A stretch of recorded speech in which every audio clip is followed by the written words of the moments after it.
Kita baca 2 Tawarik pasal 20 mulai ayat 1.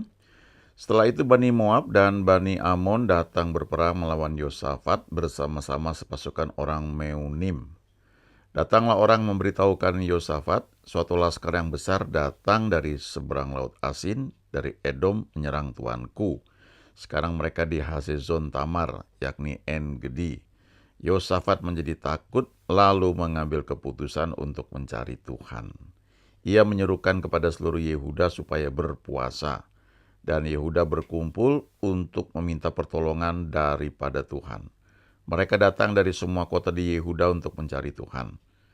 Lalu Yosafat berdiri di tengah-tengah jemaah Yehuda dan Yerusalem di rumah Tuhan, di muka pelataran yang baru. Kita teruskan ayat 6 ya. Dan berkata, "Ya Tuhan, Allah nenek moyang kami, bukankah Engkau Allah di dalam surga? Bukankah Engkau memerintah atas segenap kerajaan bangsa? Kuasa dan keperkasaan ada di dalam tangan-Mu, sehingga tidak ada orang yang dapat bertahan melawan Engkau. Bukankah Engkau Allah kami yang menghalau penduduk tanah ini dari depan umat-Mu Israel, dan memberikannya kepada keturunan Abraham, sahabat-Mu itu untuk selama-lamanya?" Ya, perhatikan ayat itu ya. Abraham sahabat dari Allah. "Lalu mereka mendiami tanah itu dan mendirikan bagimu tempat kudus untuk namamu. Kata mereka, bila sesuatu malapetaka menimpa kami, yakni pedang, penghukuman, penyakit sampar, atau kelaparan, kami akan berdiri di muka rumah ini di hadapanmu, karena namamu tinggal dalam rumah ini, dan kami akan berseru kepadamu di dalam kesakan kami sampai kau mendengar dan menyelamatkan kami." Ya. Ayat 10, "Sekarang lihatlah Bani Amon dan Moab dan orang-orang dari pegunungan Seir ini. Ketika orang Israel datang dari tanah Mesir, engkau melarang mereka memasuki negerinya. Oleh sebab itu mereka menjauhinya dan tidak memusnahkannya. Lihatlah, sebagai pembalasan mereka datang mengusir kami dari tanah milik yang telah engkau wariskan kepada kami. Ya Allah kami, tidakkah engkau akan menghukum mereka? Karena kami tidak mempunyai kekuatan untuk menghadapi laskar yang besar ini yang datang menyerang kami. Kami tidak tahu apa yang harus kami lakukan, tetapi mata kami tertuju kepadamu." Sementara itu, seluruh Yehuda berdiri di hadapan Tuhan, juga segenap keluarga mereka, dengan istri dan anak-anak mereka. Lalu Yahaziel bin Zakaria bin Benaya bin Matanya, seorang Lewi dari Bani Asaf, dihinggapi roh Tuhan di tengah-tengah jemaah. Lalu ayat berikutnya, ayat 15. "Dan berseru, camkanlah hai seluruh Yehuda dan penduduk Yerusalem dan tuanku Yosafat, beginilah firman Tuhan kepadamu, janganlah kamu takut dan terkejut karena laskar yang besar ini, sebab bukan kamu yang akan berperang, melainkan Allah. Besok haruslah kamu turun menyerang mereka. Mereka akan mendaki pendakian Ziz, dan kamu akan mendapati mereka di ujung lembah, di muka padang gurun Yeruel. Dalam peperangan ini tidak usah kamu bertempur. Hai Yehuda dan Yerusalem, tinggallah berdiri di tempatmu, dan lihatlah bagaimana Tuhan memberikan kemenangan kepadamu. Janganlah kamu takut dan terkejut, majulah besok menghadapi mereka, Tuhan akan menyertai kamu. Lalu berlututlah Yosafat dengan mukanya ke tanah. Seluruh Yehuda dan penduduk Yerusalem pun sujud di hadapan Tuhan dan menyembah kepadanya. Kita teruskan ayat yang ke-19. "Kemudian orang Lewi dari Bani Kehat dan Bani Korah bangkit berdiri untuk menyanyikan puji-pujian bagi Tuhan Allah Israel dengan suara yang sangat nyaring. Keesokan harinya pagi-pagi mereka maju menuju padang gurun Tekoa. Ketika mereka hendak berangkat, berdirilah Yosafat dan berkata, 'Dengar, hei Yehuda dan penduduk Yerusalem, percayalah kepada Tuhan Allahmu dan kamu akan tetap teguh. Percayalah kepada nabi-nabinya dan kamu akan berhasil.' Setelah ia berunding dengan rakyat, ia mengangkat orang-orang yang akan menyanyi nyanyian untuk Tuhan dan memuji Tuhan dalam pakaian kudus yang semarak pada waktu mereka keluar di muka orang-orang bersenjata sambil berkata, 'Nyanyikanlah nyanyian syukur bagi Tuhan, bahwasanya untuk selama-lamanya kasih setianya.'" Ya, ini bagian ini juga dikutip di kitab Mazmur juga ya. Ayat 22. Ketika mereka mulai bersorak-sorai dan menyanyikan nyanyian pujian, dibuat Tuhanlah penghadangan terhadap Bani Amon dan Moab dan orang-orang dari pegunungan Seir yang hendak menyerang Yehuda sehingga mereka terpukul kalah. Lalu Bani Amon dan Moab berdiri menentang penduduk pegunungan Seir, hendak menumpas dan memunahkan mereka. Segera sudah mereka membinasakan penduduk Seir, mereka saling membunuh. Ayat 24 dan seterusnya itu cerita bagaimana Tuhan melepaskan Yehuda, ya, the Lord delivers Yuda. Ketika orang Yehuda tiba di tempat peninjauan di padang gurun, mereka menengok ke tempat laskar itu, tampaklah semua telah menjadi bangkai berhantaran di tanah, tidak ada yang terluput. Nah, ini yang dikatakan bahwa Tuhan yang berperang ya bagi mereka. Mereka tetap harus maju, tapi kemudian Tuhan yang berperang. Ayat 25, lalu Yosafat dan orang-orangnya turun untuk menjara barang-barang mereka. Mereka menemukan banyak ternak, harta milik, pakaian, dan barang-barang berharga. Yang mereka rampas itu lebih banyak daripada yang dapat dibawa. 3 hari lamanya mereka menjarah barang-barang itu karena begitu banyaknya. Pada hari keempat mereka berkumpul di lembah pujian. Di sanalah mereka memuji Tuhan, dan itulah sebabnya orang menamakan tempat itu lembah pujian hingga sekarang. Lalu pulanglah sekalian orang Yehuda dan Yerusalem dengan Yosafat di depan. Mereka kembali ke Yerusalem dengan sukacita, karena Tuhan telah membuat mereka bersukacita karena kekalahan musuh mereka. Mereka masuk ke Yerusalem dengan gambus dan kecapi dan nafiri, lalu menuju rumah Tuhan. Ketakutan yang dari Allah menghinggapi semua kerajaan negeri-negeri lain ketika mereka mendengar bahwa Tuhan yang berperang melawan musuh-musuh Israel.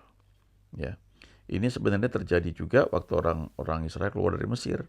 Ya, waktu itu Tuhan berfirman lewat Musa di Keluaran 14 ayat 14. Tuhan akan berperang untuk kamu dan kamu akan diam saja. Nah, tentu bukan berarti diam tuh gak ngapa-ngapain ya. Kita perlu belajar bahwa ketika seorang bayi ya baru lahir, maka dia diam aja ya, semua diurus orang tuanya. Tapi ada satu hal yang bayi itu perlu lakukan ketika dia baru lahir, yaitu dia menangis ya. Saya pernah lihat video bagaimana seorang dokter dan timnya begitu sabar karena ada bayi yang keluar itu tidak menangis ya. Mereka tepuk-tepuk itu punggungnya ya, mereka korek mulutnya gitu, karena itu ada lendir ya yang seperti menghambat ya, karena bayi itu dalam kandungan kan dia berenang istilahnya dalam rahim ibunya, ada air ketuban di situ ya. Jadi waktu dia begitu keluar, maka paru-parunya tuh harus berfungsi. Dan bukan salah satu saya kira ya, cara supaya paru-parunya bisa berfungsi itu dia mesti keluar dan menangis ya. Ada yang medis tentu lebih tahu ya. Saya cuma dapat info dari bacaan-baca atau literatur bahwa si bayi itu berteriak gitu ya, nangis. Nah itu lalu saluran napasnya itu mulai bersih dan dia bisa bernapas dengan menggunakan paru-parunya. Nah selanjutnya yang digunakan si bayi itu kalau dia lapar, kalau dia nggak nyaman, dia akan nangis saja. Itu dia bahasanya. Itu yang dia lakukan. Lalu orang tuanya akan memberikan reaksi, respon. Tapi setelah dia mulai bertumbuh, dia mulai belajar. Tidak hanya menangis, tapi dia mulai melakukan sesuatu. Dan akhirnya ketika dia sudah bisa sekolah, dia mulai belajar jalan, dia mulai masuk playgroup. Orang tuanya yang ngurus sekolahnya itu. Tapi anak ini ya mesti belajar jalan, mulai belajar berkata-kata, lalu disekolahkan. Dan kemudian dia masuk TK, TKA, TKB, ya, atau 0 kecil, 0 besar, ya. Dia mulai belajar menulis, belajar membaca. Semua biaya orang tua yang sediain, tapi dia mesti belajar. Kemudian masuk SD, ya udah pakai seragam resmi, bangun pagi, semua diajarin. Dia nggak hanya menangis, tapi dia mulai belajar, dia bertindak. Tapi waktu dia bertindak, maka semua yang dia perlukan, itu orang tuanya sediakan. Nah kira-kira seperti itulah, Tuhan akan berperang untuk kamu dan kamu akan diam saja.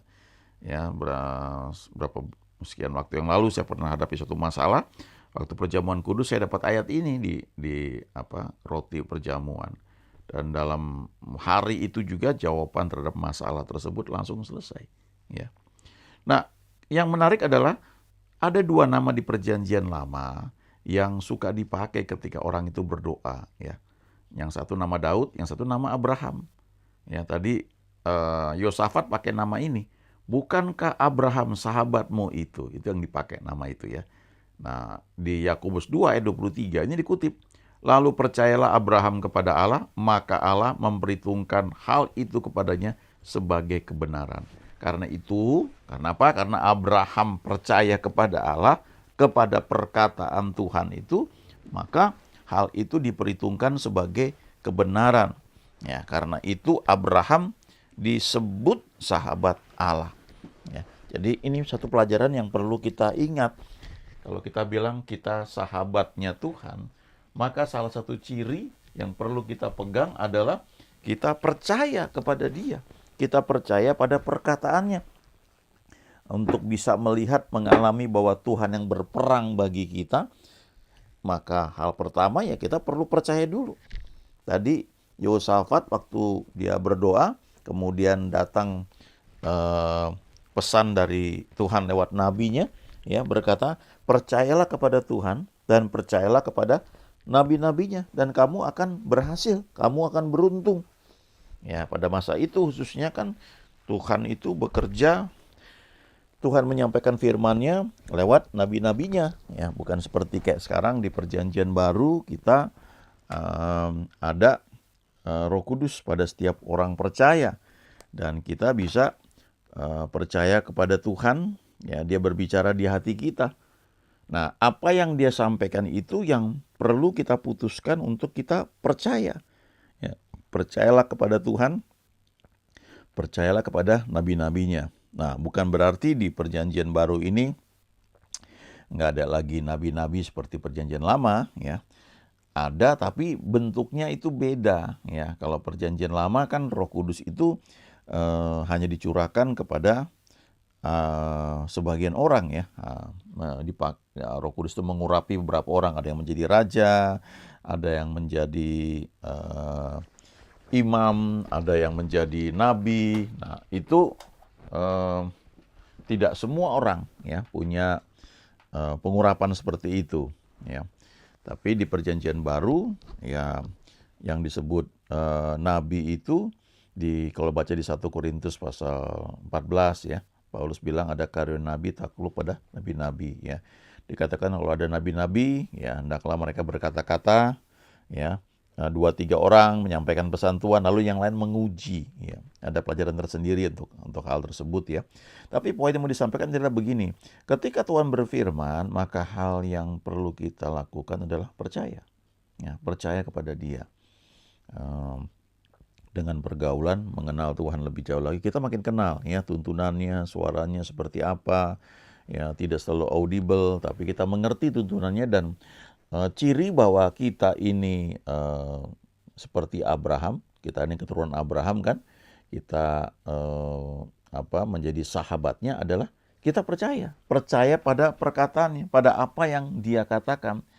Itu yang perlu kita pegang. Nah, Raja Yosafat di Perjanjian Lama itu waktu ketakutan karena musuh mengepung, yang dia lakukan adalah mengambil keputusan mencari Tuhan. Dia melibatkan rakyat ya untuk berdoa, untuk berpuasa. Lalu datang nabi menyampaikan firman Tuhan. Kamu gak perlu takut, kamu yang diam saja, nanti Tuhan yang akan berperang. Nah, yang perlu dilakukan waktu itu mereka memang berdoa. Kemudian mereka percaya kepada Tuhan, percaya kepada tuntunan Tuhan lewat nabi-nabinya pada masa itu.